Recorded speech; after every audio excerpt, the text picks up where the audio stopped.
Assalomu alaykum akalar. Mana bir bugun yaxshi akaxonimiz uyini bemalol bosgan keldik. Kuyilish jarayonlari bolalar ishlayapti.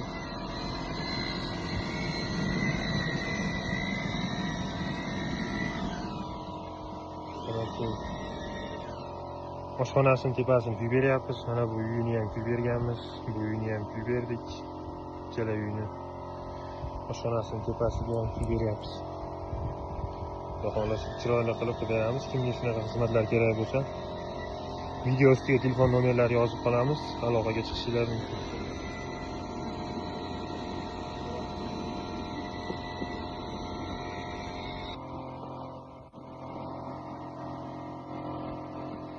O'zi past baland joylariga borib tekisdan o'radi.